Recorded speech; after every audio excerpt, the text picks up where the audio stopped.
Korma plate میں ڈال دیا گیا اور مولانا کو قورمے سے نفرت ہونے لگی۔ ارشاد ہوگا مولانا یہ باورچی اب دہلی میں اکیلا رہ گیا ہے، اس کا دادا معمولی حجام تھا، والد نے اس کو کھانا پکانا سکھایا، وہ خود کھانے کے بڑے شائق تھے، اب اس کا ثانی دور دور تک نہ ملے گا، بس مولانا قورمہ کھا لیجئے۔ یہ چیز اب معدوم ہوتی جا رہی ہے، غرض اس شفقت اور اتفاق سے کھلائیں گے گویا اپنے والد مرحوم کے فاتحہ کا کھانا کسی نابینا حافظ کو کھلا رہے ہیں۔ دوسری آفت ملاحظہ ہو، بعض میزبان حماقت اور محبت کے سلسلے میں اصرار کرتے کرتے کھانا آپ کی پلیٹ میں ڈال دیں گے اور فرمائش کریں گے کھائیے، میرے سر کی قسم کھائیے، حالانکہ اس وقت جی یہی چاہتا ہے کہ پلیٹ سر پر مار لیجئے اور گریباں پھاڑ کر کہیں بھاگ جائیے۔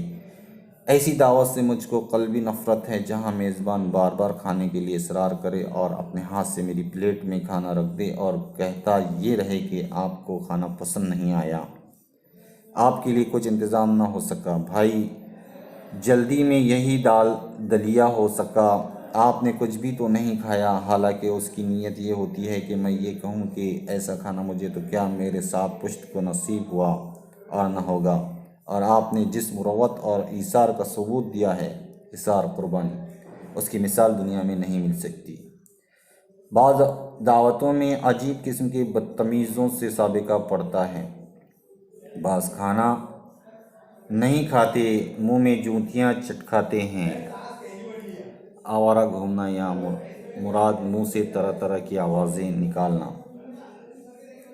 کچھ ایسے ہیں جو ساری انگلیاں سالن میں ڈبو دیں گے اور منہ میں لقمے کی پذیرائی اس طور پر کریں گے جیسے سرکس کے گھوڑے کو چابک لگاتے ہیں۔ کچھ ایسے ہوتے ہیں جو بدحواس ہو کر بہت زیادہ حصہ پلیٹ میں لے لیں گے، تھوڑا کھائیں گے اور بقیہ کو گھنگول کر چھوڑ دیں گے۔ ڈونگے میں سے بوٹیاں چمچے سے نکالنے کے بجائے ٹٹول ٹٹول کر انگلیوں سے نکالیں گے، کبھی پلیٹ میں نکالی ہوئی بوٹیوں کو پھر ڈونگے میں ڈال دیں گے۔ پانی پئیں گے تو معلوم ہوگا گویا بھری بوتل حلق میں انڈیلی جا رہی ہے اور گلے سے قلقل مینا کا کام لے رہے ہیں۔ قلقل مینا، جام یا گلاس میں پانی ڈالے جانے کی آواز۔ کچھ لوگ چپاتی کی حاشیے توڑ توڑ کر دسترخوان پر انبار لگا دیں گے، سنی ہوئی انگلیاں روٹی سے پونچھیں گے اور ڈکار اس طور پر لیں گے جیسے دوسرے کے دسترخوان پر نہیں اپنی چارپائی پر ہیں۔